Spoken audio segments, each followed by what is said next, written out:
சுரேஷ்க்கு வந்தனாவை கல்யாணம் பண்ணி வைக்கிறதா முடிவு பண்ணிருக்கோம்.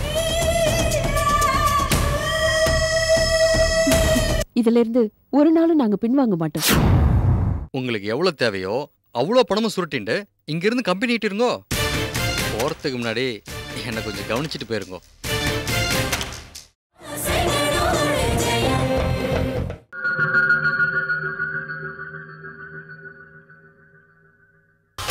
சீக்கிரம் போடுங்க, யாராவது வந்துட போறாங்க.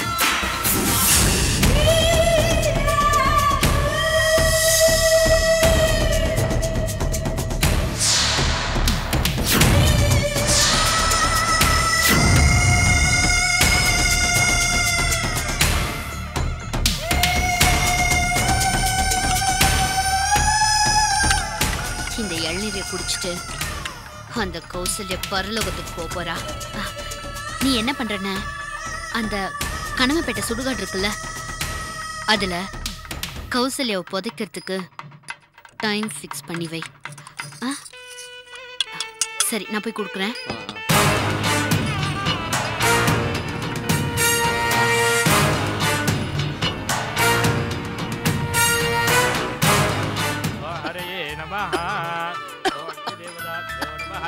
ஏய், அந்த ரூம்ல கல்யாணம் பண்ண ஆண்டி இருக்காங்கல்ல, அந்த ஆண்டி கிட்ட இதை கொடுத்துறியா? போ.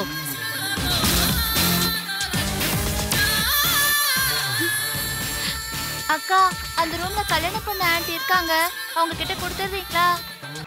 சரி. அம்மா ரெடியா? என்னம்மா நாளை ஆயிண்டே இருக்கு, சீக்கிரம் வாங்க. என்னாச்சு? ஒண்ணு இல்ல, புகையானோ அதனால. வாங்க. இந்தாங்க தண்ணி. இந்தாங்க, முதல்ல தண்ணி குடிங்க. பரவாயில்லம்மா, நாளை ஆயிண்டே இருக்கு, நான் அப்புறம் சாப்பிட்டுக்கிறேன். சீக்கிரம் பொண்ணு அழிச்சுட்டு வாங்க. சீக்கிரம் வா வா வா. மாமி,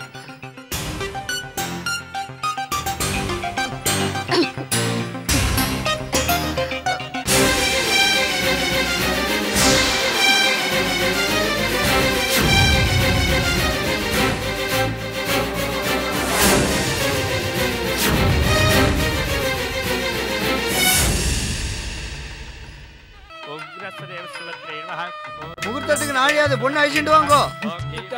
டேய், பொண்ணு தாண்டா ஐயர் கூப்பிடுறாரு, நீ போய் வேலை பாரு. போடா.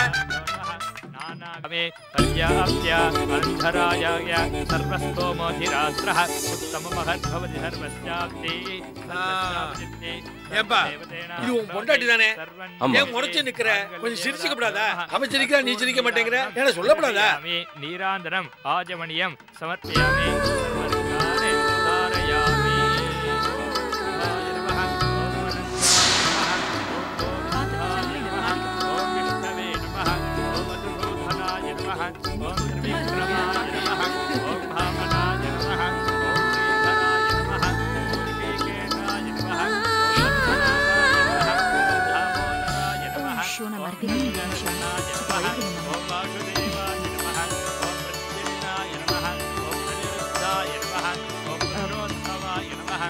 நித்யா, நித்யா, இந்த பழங்களை கொஞ்சம் கொடுத்து எங்க வைக்கிறியா? சரி.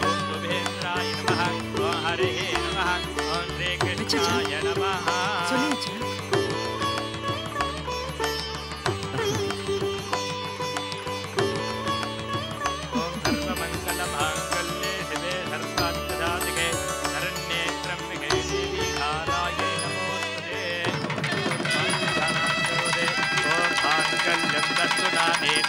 जीवन हेतुना तद्धे भद्रामि शुभगे संजीवधरहस्तदम्.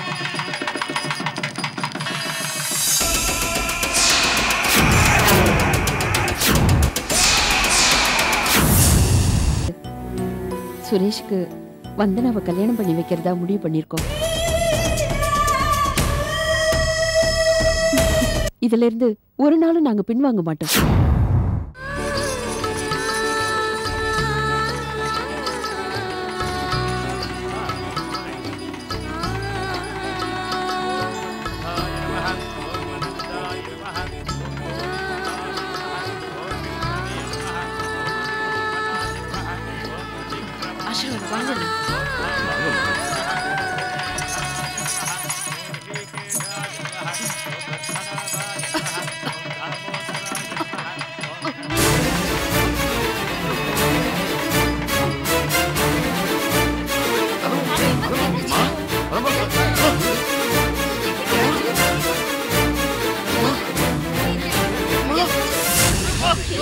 தண்ணி கொண்டு வாங்க ப்ளீஸ். தண்ணி கொண்டு வாங்க.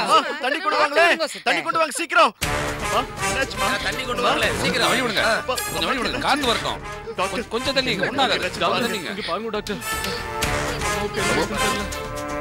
அம்மா. ஒண்ணும் இல்ல கவலைப்படாதீங்க. ஹாஸ்பிடல் ஒண்ணும் இல்ல சார் கொஞ்சம் டென்ஷன் அவ்வளவுதான். டாக்டர் ஃபோன் பண்ணிட்டுமா? டாக்டர் என்னாச்சு டாக்டர்? எனக்கு ரொம்ப பயமா இருக்கு டாக்டர். ஹலோ டாக்டர் கோபால் பேசுறேன். டாக்டர் நான் சொல்ற அட்ரஸ் கொஞ்சம் அர்ஜென்ட்டா ஒரு ஆம்புலன்ஸ் அனுப்புப்பா. ஆமா அட்ரஸ் சொல்றேன் நோட் பண்ணிக்கோ. நான் கொடுக்கிறேன். வேற ஒண்ணும் இல்லப்பா.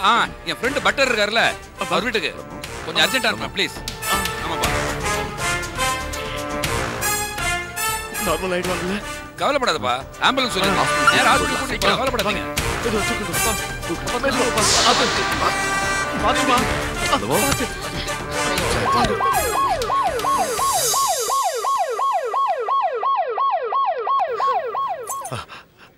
அம்மா என்னடி இது? என்னம்மா? கோசி அழாதம்மா. தைரியமா இரு.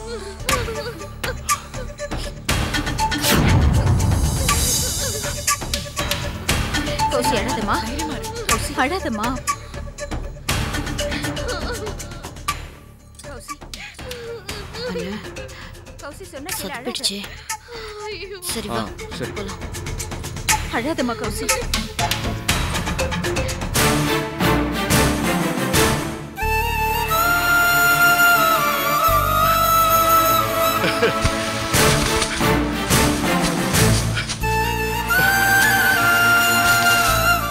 பெருமாளே பெருமாளே நீ எங்க காத்துல யாருமே நன்னா இருக்க கூடாது முடிவு பண்ணிட்டியா? அதனால தான் இப்படி எல்லாம் நடத்துறியா? என் பொண்ணு கல்யாணம் எத்தனையோ தடங்களுக்கு அப்புறமா கல்யாணம் நடந்திருக்கு. அந்த கல்யாணம் முடிஞ்சு சந்தோஷத்தை கூட அனுபவிக்க முடியாம இப்படி பண்ணிட்டியே. இது நோக்கே நன்னா இருக்கா? நோக்கே நன்னா இருக்கா? இந்த ஏழை பிராமணனுக்கு இன்னும் எத்தனை சோதனைகளை கொடுக்கணும் நீ முடிவு பண்ணி வச்சிருக்க. ஆனா ஒண்ணு மட்டும் நல்லா ஞாபகம் வச்சுக்கோ. நல்லா ஞாபகம் வச்சுக்கோ. நீ எனக்கு எத்தனை சோதனைகள் கொடுத்தாலும் நான் உள்ள விட்டு போக மாட்டேன். நான் உள்ள விட்டு போகவே மாட்டேன். ஏன் தெரியுமா? உன்னை விட்டா எனக்கு யாரு தெரியும்? எனக்கு யாரு தெரியும் சொல்லி பார்க்கலாம். பெருமாளே வேண்டாயா? நான் ஏதாவது பாவம் பண்ணிக்கிறதெல்லாம் எல்லாம் தண்டிப்பா. தயவு செஞ்சு என் குழந்தைங்க மூலமா என்ன தண்டிக்கணும்னு மட்டும் நினைக்காதப்பா. எல்லாம் தண்டிக்கணும்னு நினைக்காதப்பா. என்னால தாங்க முடியலப்பா. என்னால தாங்க முடியாதப்பா. என்னால தாங்க முடியல.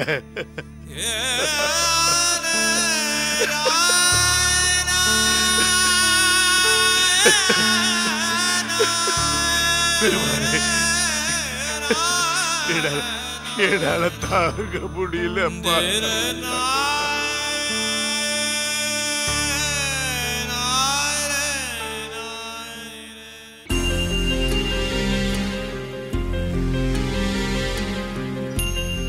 அப்பா டாக்டர் ஃபுட் பாய்சன் சொல்றாரு. எப்படியா இருக்கும்பா? இது யாரும் வேணும்ட்டு செஞ்ச சதின்னு நேக்கப்படுறதுப்பா. அம்மா என் ரூமுக்கு வந்தா இருமிண்டே இருந்தா. கொஞ்சம் தீர்த்தம் கேட்டா. தீர்த்தம் இல்லாதனால எனக்கு கொண்டு வந்த இளநீரை அவங்களுக்கு கொடுத்தேன். அதனால ஏதாவது இல்லப்பா. உடனே நம்ம போலீஸ்ல ஒரு கம்ப்ளைண்ட் பண்றது நல்லது. இது பாருடா, எதேச்சியா நடந்த ஒரு விஷயத்துக்கு போலீஸ்ல கம்ப்ளைண்ட் பண்ணி வீணா பிரச்சனையை வளர்க்காதடா. சொன்னா கேளுடா. இது பிரச்சனை இதோட விட்டுடு.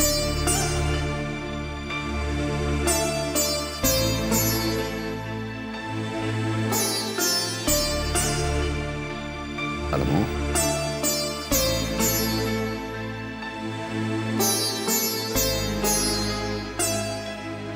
அம்மா அம்மா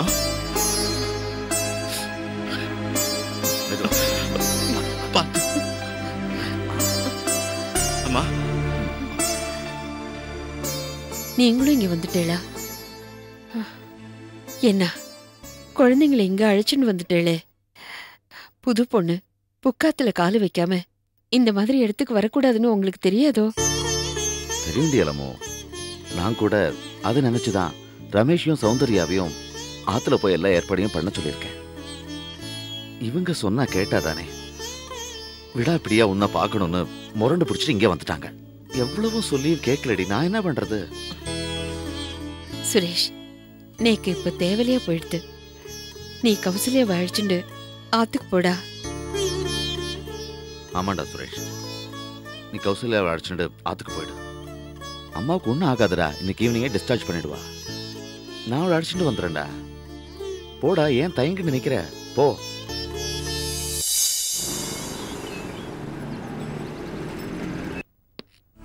மே ஐ கம் இன் சார்?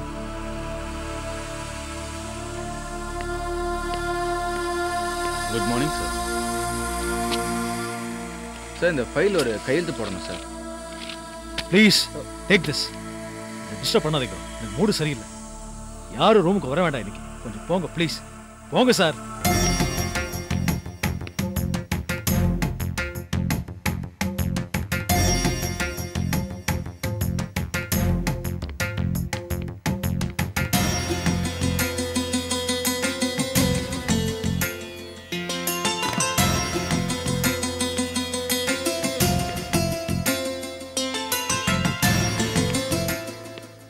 இப்போ நான் நேராக எங்கேருந்து வரேன்னு சொல்லுங்க.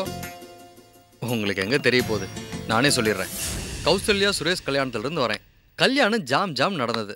ஆனால் பாருங்க, ஆசீர்வாதம் வாங்கும் போது சுரேஷுடைய அம்மா மயக்கம் போட்டு கீழே விழுந்துட்டாங்க. கௌசல்யாவுக்கு வச்சிருந்த இளநீர் எடுத்து யாரோ சுரேஷுடைய அம்மா கொடுத்துருக்காங்க. இப்போ அவங்களை தூக்கிட்டு ஹாஸ்பிட்டல் போயிட்டாங்க. இதுல இருந்து உங்களுக்கு என்ன தெரியுது? உன்னை நல்லா உதைக்கணும்னு தெரியுது. என்ன சார் இப்படி பேசுறீங்க? 1000 தான் இருந்தாலும் நீங்க இப்படி பேசுனது தப்பு. என்னதான் நீங்க முதலாளியா இருந்தாலும், நான் கை நீட்டி சம்பளம் வாங்குற லேபரா இருந்தாலும், நீங்க இப்படி உதைக்கிறதெல்லாம் பேசக்கூடாது sir. According to the labour section 7 படி. நானே செம்ம டென்ஷன்ல இருக்கேன். இந்த நேரத்துல நீ இங்க வந்து அவளுக்கு கல்யாணம் ஆச்சு, இன்னாரோட அம்மா இளநீர் குடிச்சு மயக்கம் போட்டு விழுந்துட்டாங்கன்னு எதையாவது சொல்லிட்டு இருக்காதையா. இந்த மாதிரி சொல்லும் போது உதைக்காம என்ன பண்ணணும்னு தோணி எனக்கு. சரி, உங்க பிரச்சனை என்னன்னு சொல்லுங்க, என்னால முடிஞ்ச ஆலோசனையை சொல்றேன். என்னாலேயே ஒன்றும் பண்ண முடியல, குழம்பி போயிருக்கேன். நீ எனக்கு ஆலோசனை சொல்ல போறியா? அப்படி சொல்லாதே. சிறு துரும்பும் பல் குத்த உதவுன்னு சொல்லுவாங்க. சின்ன அங்குசம் தான் பெரிய ஆணையை கட்டுப்படுத்துறது. சின்ன கடுகுல அது சாப்பாட்டுல கார ருசியை தருது. நானும் சின்னவன் தான். என்னுடைய ஆலோசனைலாம் பெரிய லெவல்ல தீர்வு காண்றதா இருக்கும். சொல்லுங்க, உங்க பிரச்சனை என்ன? என்னோட பிரச்சனையே துளசி. யாத்துக்குள்ள வந்ததுல இருந்தே பிரச்சனை ஸ்டார்ட் ஆயிடுச்சு. சின்ன வயசுல இருந்தே என்ன ஒரு வார்த்தை கூட எங்க அக்கா கோவமா பேசினதில்ல. ஆனா துளசியை நான் திட்டிட்டேன், கிருஷ்ணாவை நான் அடிச்சிட்டேன்னு என்னை வீட்டை விட்டு வெளியே போன்னு சொல்லிட்டா. துளசி பிரச்சனையை வச்சு எங்க அக்காவை எனக்கு எதிரா திருப்பி விடுறதே பத்மாதான். எங்க அக்கா என்ன பேசுற ஒவ்வொரு வார்த்தைக்கு பின்னாடியும் அந்த பத்மா இருக்கா. எங்க ஆத்துல இருந்து என்ன முழுசா விரட்டி விட்டுட்டு எங்க அக்கா சொத்து முழுசையும் அந்த ஸ்ரீவத்சம் பேர்ல எழுதி வைக்கணும்னு பத்மா முயற்சி பண்ற. நீக்கு என்ன பண்றதுன்னு புரியல. நான் தான் அன்னைக்கு உங்ககிட்ட சொன்னேன், இந்த ஆபீஸ்ல உங்களால சுருட்ட முடிஞ்ச அளவுக்கு சுருட்டுங்கன்னு. சொந்த கம்பெனியில திருடுறதான்னு யோசிச்சா உங்களை சுத்தியும் இருக்கிறாங்களே அவங்க எல்லாரும் உங்களை ரோட்ல நிக்க வச்சிருவாங்க. அப்புறம் செலவுக்கு என்ன பண்ணுவேல்? உங்களுக்கு எவ்வளவு தேவையோ அவ்வளோ பணமும் சுருட்டிண்டு இங்கிருந்து கம்பெனி இருங்கோ. போறதுக்கு முன்னாடி என்னை கொஞ்சம் கவனிச்சுட்டு போயிருங்கோ.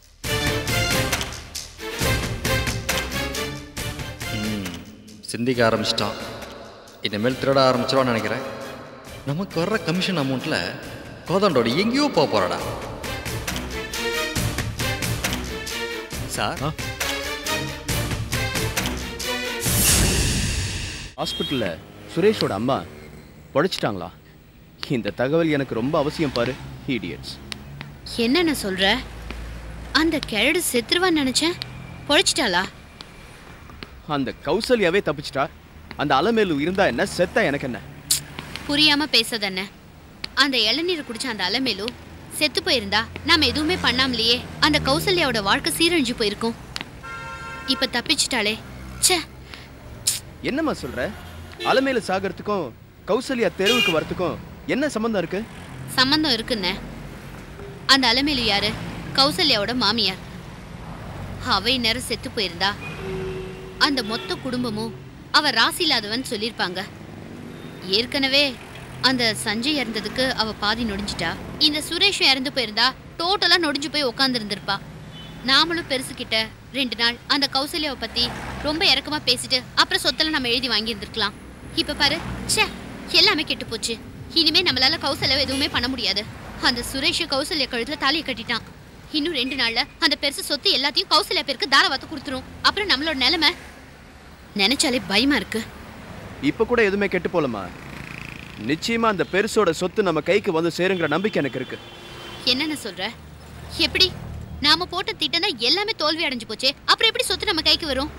இப்ப நம்ம போட்ட திட்டம்லாம் ஒர்க் அவுட் ஆகலனா கூட கடைசியா யூஸ் பண்றதுக்காக நான் ஒரு ஆயுதம் வச்சிருக்கேன். அது நியூக்ளியர் பாம் மாதிரி. அதை யூஸ் பண்ணி எப்படியாவது ராஜரத்னத்தோட சொத்தை நான் அடைஞ்சே தீர்வேன். நீ கவலையப்படாத. பத்மா, யார்கிட்ட இந்த போனு? அம்மா, சீதா தான் போன் பேசினா. சுரேஷோட அம்மா பொழைச்சுண்டாளா, இப்ப சௌக்கியமா இருக்காளா. ஏதோ ஃபுட் பாய்சன் ஆயிடுதா, அதான் மயங்கி விழுந்துட்டாளா. ரொம்ப சந்தோஷம் பத்மா. பாவம், புள்ள கல்யாணத்தை நடத்தி வைக்கணும்னு அந்த அலமேலு அலையா அலைஞ்சுட்டு இருந்தா. கடைசியில கல்யாணத்தன்னைக்கு இப்படி ஆயி போயிடுத்தேன்னு நே கூட ஒரு சின்ன வருத்தமா தாண்டி இருந்தது. அலமேலுக்கு ஃபுட் பாய்சன் ஆனதுனால இப்படி மயங்கி விழுந்துட்டா.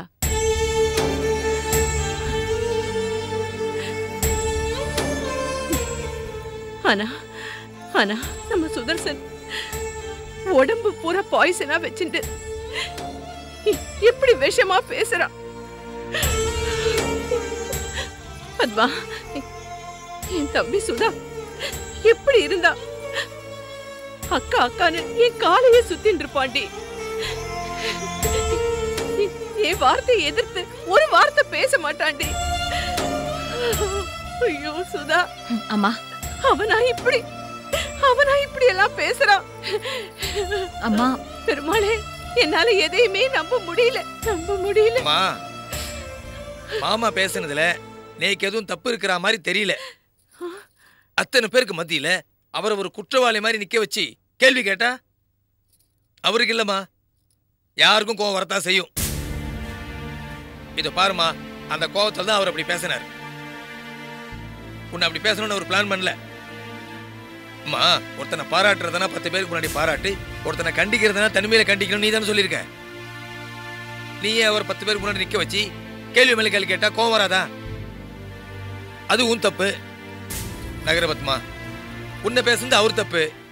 ஆக தப்பு 2 பக்கமும் இருக்கு. அவர் பேசுனது நீ மறந்துரு. என்ன என்ன சொன்ன? அவர் பேசினதை மறந்துடணுமா? மறக்கக்கூடிய வார்த்தையான அவர் பேசினார். கேக்குற நேக்கே தாங்க முடியல. பாதிக்கப்பட்டவ அம்மா, அவ எப்படி நான் தாங்கிப்பா? எவ்வளவு பாசம் வச்சிருக்கா அம்மா அவர் மேல. தான் குழந்தை மாதிரில பாத்துண்டா. அம்மாவை பார்த்து இப்படி எல்லாம் கேட்கலாமா? பத்மா, அவர் இந்த ஆத்துக்காக நிறைய உழைச்சிருக்கார். இன்னும் சொல்ல போனா அவர் இல்லைன்னா இந்த வீடு, வாசல், கம்பெனி, கார், பணம், பங்களா இப்படி எதுவுமே நமக்கு இருந்திருக்காது. இல்லம்மா, இல்லையா? இது அத்தனையும் மாமாவோட முயற்சியால, மாமாவுடைய சொந்த உழைப்புல வந்தது இல்லையாமா? ஆனா இன்னைக்கு வரைக்கும் தனியா பெருசா எதுவும் சாதிக்கல. அவர் போட்டு கொடுத்த ரூட்ல நடக்க ட்ரை பண்ணிட்டு இருக்கேன், அவ்வளவுதான். அம்மா, உனக்கு தெரியும்ல அம்மா, நோக்கு தெரியும்ல மாமா ஒரு ஜீனியஸ்னு. மாமா ஒரு ஜீனியஸ்மா. தொழில் எனக்கு அவர் தான் குரு. அவர் ஏதோ ஒரு உணர்ச்சி வேகத்தில் அப்படி பேசிட்டார். நாம் அது பெருசா எடுத்துக்கணும்னு அவசியம் இல்லம்மா.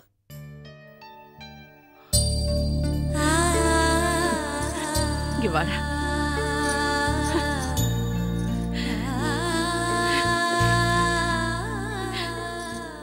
நன்னா இருக்கணும்டா, நீ நன்னா இருக்கணும். நீ ஏன் புள்ளன்னு உன் பேச்சுல ப்ரூவ் பண்ணிட்டடா. டேய், எனக்கு எவ்வளவு பெருமையா இருக்கு தெரியுமா? ரொம்ப பெருமையா இருக்கு. என்னதான் உணர்ச்சி வசப்பட்டு பேசினாலும் பேசின வார்த்தைகள் தாண்டா பெருசு. அவன் வரம்பு மீறிட்டான்டா. இனிமே அவனுக்கு எனக்கு ஒட்டாது. அதனால அவன் இந்த ஆத்துக்கு உழைச்சதுக்கும் இந்த குடும்பத்தை பார்த்துட்டதுக்கும் அவனுக்கு ஏதாவது ஒரு தொகையை கொடுத்து ஒதுக்கி வச்சிடலான்னு பாக்குறேன். நீ என்ன சொல்ற? அம்மா, மாமாக்கு இந்த சொத்து முழுசே வேணா கொடுமா. நான் எதுவுமே சொல்ல போறதில்ல. நாம உழைச்சி சம்பாரிச்சுக்கலாம். இந்த சொத்து எல்லாம் மாமாவோட உழைப்புல வந்ததுமா. இந்த சொத்தெல்லாம் நீங்க மாமா கொடுக்கறதுல எனக்கு எந்தவித அப்ஜெக்ஷனும் கிடையாது.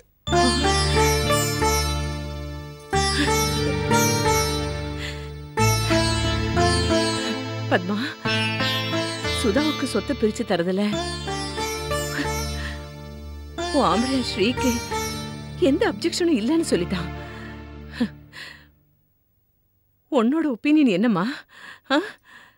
அம்மா, இந்த எல்லா சொத்தையும் நீங்க சுதர்சன் மாமாக்கே கொடுத்துருங்க.